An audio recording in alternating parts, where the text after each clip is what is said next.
High সবাইকে, আবারও আমি বসলাম আপনাদের সাথে কথা বলতে একটা আরেকটা টপিকস নিয়ে।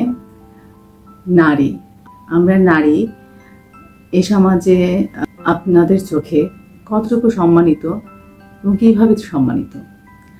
আমরা নারী যারা হিজাব করি, সেই হিজাব করা আর হিজাব না করা, সেই বেসিসে কি আমরা সম্মানিত? কে কতটুকু, কোন নারী কতটুকু সম্মানিত, এটা কি হিজাবের উপর বেস করে, নাকি যে নারী ক্ষমতাসীন পদে কাজ করছে, কর্মজীবী, সংসারের দায়িত্ব নিয়ে কাজ করছে বা জাতির উন্নয়নের জন্য কাজ করছে, তারা বেশি সম্মানিত? এখন আমার কাছে প্রশ্ন হলো, যারা মানুষের মানবতার কথা বলে, হিউম্যান রাইটস নিয়ে কথা বলে, মানুষের কাজে জন্য এগিয়ে আসে, সেই সব নারীরা কর্মজীবী, তারা পর্দার মধ্যে থাকতে পারে না। যে ধরনের ধর্মীয় অনুশাসনের কথা আমাদেরকে বলা হয়, আমরা যতটুকু জানি, তার সাথে আমাদের এই পথ চলা কর্মজীবী নারীদের বা রাজনীতিতে যেসব নারীরা আছেন তাদের সাথে মিল খায়।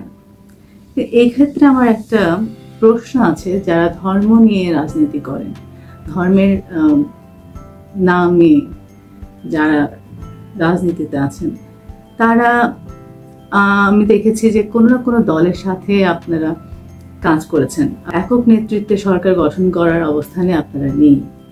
তো আপনারা যখন অন্য কোনো দলের সাথে যুক্ত হচ্ছেন, সেই দলের নেতৃত্ব করছে কোন একটি নারী, বা এবং সেই দলের মধ্যে অনেক নারীরা কাজ করছে যারা আপনার ধর্মীয় অনুশাসনের ভিত্তিতে চলাফেরা করেন না। তাহলে সেক্ষেত্রে আপনারা আপনাদের নীতির জায়গাটাতে কিভাবে কম্প্রোমাইজ করছেন? এবং রাজনীতি বা আমাদের যে সমাজনীতি এখন বর্তমানে নারী পুরুষের সমান অধিকারের কথা বলে, এটা কি আপনার ধর্ম আমাদেরকে বলছে যে নারী পুরুষ সমান? আমি যতটুকু জানি, ধর্মীয় গ্রন্থের সৃষ্টিকর্তা সে কোনোদিন তার সৃষ্টির মধ্যে ভেদাভেদ করেননি। নারী পুরুষ দুজনেই তার সৃষ্টি, দুজনের মধ্যেই তার গুণাবলী রয়েছে, দুজনকেই উনি বিবেক বিবেচনা বুদ্ধি দিয়েছেন। একজনকে শারীরিক শক্তি বেশি দিয়েছেন পুরুষদের, এটা আপনারা পুরুষরা বলতে পারেন যে সেজন্য আপনারা বেশি সম্মান পাবেন। কিন্তু আরেক দিক দিয়ে আমি বলবো যে আজকাল অনেক নারীরা এতটাই তাদের দৈহিক শক্তি অর্জন করে নিয়েছেন যে অনেক পুরুষের চেয়ে বেশি। তো সেই ক্ষেত্রে নারী পুরুষ সমান এই জিনিসটা আমরা দেখতে পাই যে নারীরা ইচ্ছা করলে পুরুষদের সমান শক্তিশালী পরিণত করতে পারেন দৈহিক এক্সারসাইজ ইত্যাদি দ্বারা, এবং এছাড়াও মানসিক এবং শিক্ষাগত সব দিক দিয়ে মেয়েরা আজকাল অনেক এগিয়ে যাচ্ছে পুরুষদের চাইতে। কিন্তু এক্ষেত্রে আরেকটা জিনিস আমি বলবো পুরুষদের ক্ষেত্রে, যে আপনারা কি কখনো মা হতে পারবেন? আমরা তো চাইলে আমরা দৈহিক শক্তি অর্জন করতে পারি, খেয়ে এক্সারসাইজ করে, বিভিন্ন কৌশল অবলম্বন করে।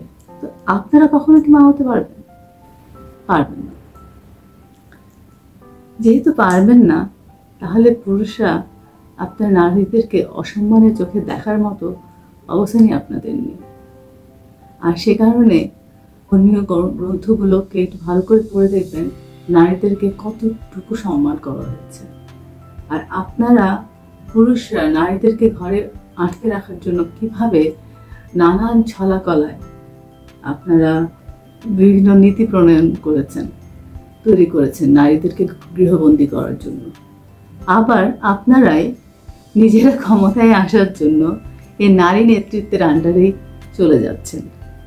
তো সেক্ষেত্রে আমি বলবো, যারা ধর্ম নিয়ে রাজনীতি করেন, আপনারা প্লিজ আপনাদের নীতির জায়গাটাকে আগে ঠিক করুন। আপনারা নারী নেতৃত্বের আন্ডারে যে আসছেন, আপনাদের ধর্মীয় নীতি কি সেটা গ্রহণ করে? তাহলে করলে সেটা কিভাবে, সেটা জনগণকে জানান। ধর্মীয় কোন যুক্তির ভিত্তিতে আপনারা এটাকে মেনে নিচ্ছেন এবং একটা নারী নেতৃত্বের আন্ডারে এসে কাজ করছেন।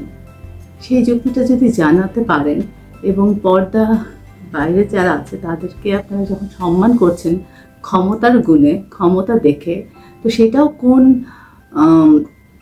ধর্মীয় যুক্তির ভিত্তিতে করছেন সেটাও প্লিজ জনগণকে জানান।